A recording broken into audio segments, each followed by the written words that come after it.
Today, I want to talk about theft. そうだよ。今日は窃盗の話をしたいと思っています。Okay, it's not actually theft. It's just borrowing words between languages, and it's a concept called loan words, but that sounds more fun, right? Languages borrow one word from another language, and then they use it in that language, and boom, a new word is born, or rather, a new loan word is born. Today, I thought that I would talk about Japanese and English language theft, because Japan has been my adopted home since 2009, and there's lots and lots of words that have some crossover between the two cultures and the two languages. そして日本語ができる方、今回の動画は日本語から英語になった言葉の説明っていうことなんですけれども、その逆の話もちょっとやりたいと思ってますので、ぜひチェックしてみてください。With all that out of the way, 行きましょう。I'll make the first example of this a very easy one. Sushi. We can use sushi in English and we can use sushi in Japanese. This is a word that goes across both languages. Okay, let's move on to the first Japanese word that I have on my list, which is chocoreto. Chocoreto. This is just chocolate. If we break it down in English, it looks like it could be chocolate. Katakana is the alphabet that is used in Japanese for foreign words, for loan words. So sometimes that means words that come from English, sometimes that means words that come from French or German, whatever. So chocolate is one example of this. A key tip for anyone who's planning to visit Japan, if you can just master the 5 Japanese vowel sounds and use this kind of pronunciation whenever you don't know a word, there's a decent chance that you might actually get across what you're trying to say. Okay, let's go back to an English word. The next English word is wasabi. Wasabi. This is an example of a word that has taken on kind of weird pronunciation through going into English. Wasabi is pronounced wasabi in Japanese. It refers to the root, the spicy green colored root that you have with sushi.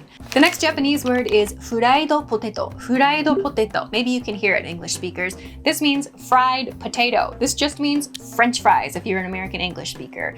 It is literal. It is literally a fried potato, so that's what the name of the thing is in Japanese. It's a very, very straightforward thing. Okay, moving back to English words, the next word that we're going to look at in English is tempura. Tempura.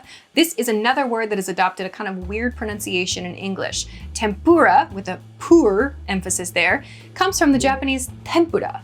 Tempura. If you're not familiar with tempura, tempura is deep fried stuff on top of rice. For whatever reason, it is pronounced tempura. Tempura in the USA. If you're coming to Japan, make sure you say tempura. 次は hot cake. Hot cake. In American English, we say pancakes, not hotcakes. Hotcakes tends to sound actually a little bit old-fashioned.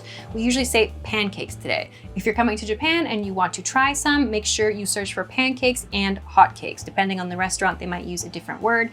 Also, if you're looking for a mix to buy at the store, there's a good chance the mix that you will find in a box says hot cake on it and not pancake. Okay, next word is teriyaki. Teriyaki is a sauce. This is another one that goes across both languages. Teriyaki. Teriyaki is delicious. It's a nice sweet sauce that you can put on meats and things. Teriyaki in English is teriyaki in Japanese. Wonderful. Yay! では、次に行きます。The next word in Japanese is hamburger or hamburger. I want to talk about these two as a pair for a reason. Hamburg, which we don't have a whole lot of in the US because it isn't really a thing, is a hamburger without a bun. It's just the patty with a bit of sauce on it. Hamburger, hamburger, is something that has the actual buns on both sides. There is a very important difference. We don't really eat the Hamburg style very much in the USA, but we do see it quite a lot in Japanese restaurants. You will find a lot of Hamburgs. Okay, the next word is miso. This is another word that perfectly translates across both languages.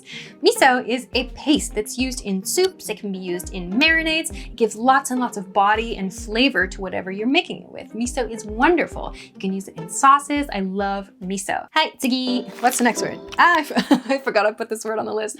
The next word is American dog. American dog. I put this word on this list because I thought it was so funny when I first moved to Japan because it's such a perfect name for this.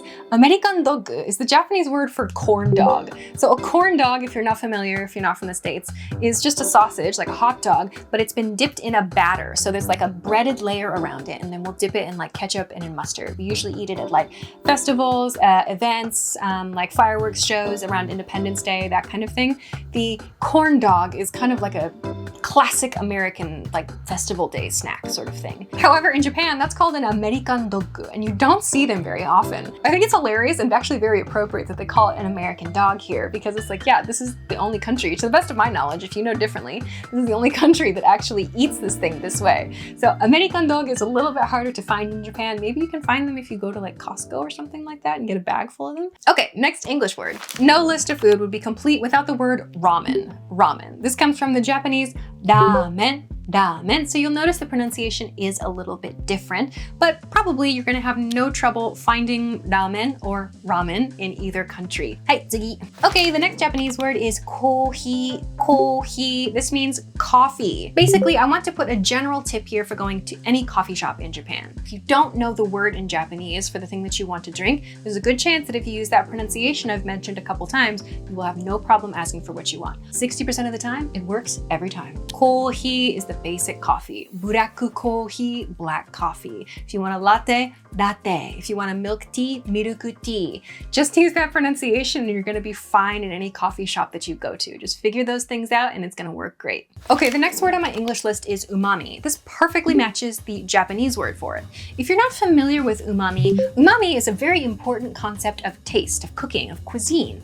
And umami refers to a lot of body. So it works on like a molecular level, where something that has lots and lots of umami has a lot of body and richness to it. So something like, for example, like tomatoes has lots of umami. You'll probably find lots of sauces that have lots of umami, or like a soup broth has lots of umami in it. Something that has lots and lots of body and feels oftentimes kind of hearty, or like it has a lot of complexity to it. Okay, the next Japanese word is soft cream. Soft cream. This means the soft serve ice cream that you put a cone under and like you turn the machine on and it comes out like this. This is what you'll probably ask for if you want to get this at like a festival or an event or something, maybe at a restaurant as well too. I know in American English we usually say ice cream for this kind of thing, but you will often hear it called soft cream in Japanese. では次. Okay, now that we're kind of here at the back end of the video, I want to do some more grown-up discussions, by which I mean talking about alcohol. The thing that I want to talk about most here is the word sake. Sake is a word that comes directly from Japanese into English, but for whatever reason, the meaning has been misinterpreted. I've noticed that a lot of people seem to think that sake means rice wine, and this is not the case. The word sake means alcohol. That's it. It means alcohol. If you say, I want to drink sake, it means I want to drink alcohol. It does not mean I want to drink this type of rice wine. There are a couple kinds of alcohols that are specifically made in Japan, but these are not called sake specifically. That is the category of drink, but they are not called sake. If you want to be specific, if you want to use the correct name for the types of drinks that are made in Japan, use nihonshu for the rice wine that you commonly see in restaurants.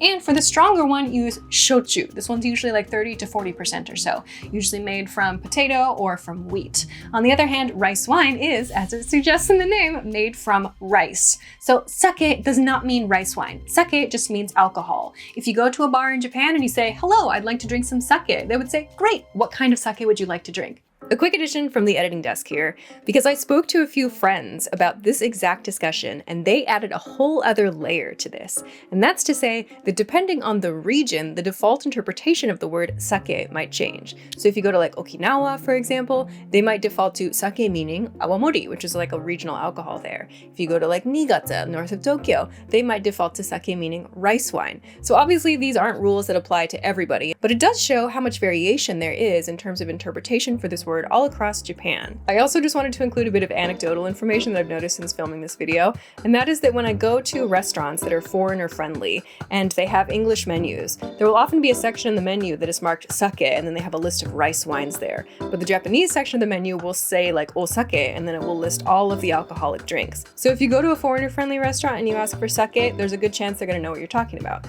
But if you don't go to a foreigner friendly restaurant where everything is written in Japanese and they don't really get a lot of foreign customers, you're probably better off making sure that you know the differences between the types of alcohol that are made in Japan so that you can ask for the proper thing. If you want to drink nihonshu, ask for nihonshu. If you want shochu, ask for shochu. If you ask for sake, they will ask you what kind of sake you want. See the pattern? Great, let's finish up quickly with two more Japanese words. Wine, biru. These mean wine and beer. They're borrowed directly across. So wine and beer both translate, but please note that there are different pronunciations of these words. Okay, that's the end of my list of loan words from Japanese to English and from English to Japanese. I love that there's so much crossover between these two cultures. It's a lot of fun to think about. Of course, there are lots and lots of other words. You can leave your favorites in the comments. And also, if you guys like this kind of video, let me know in the comments and I'll see about making some more. じゃあね!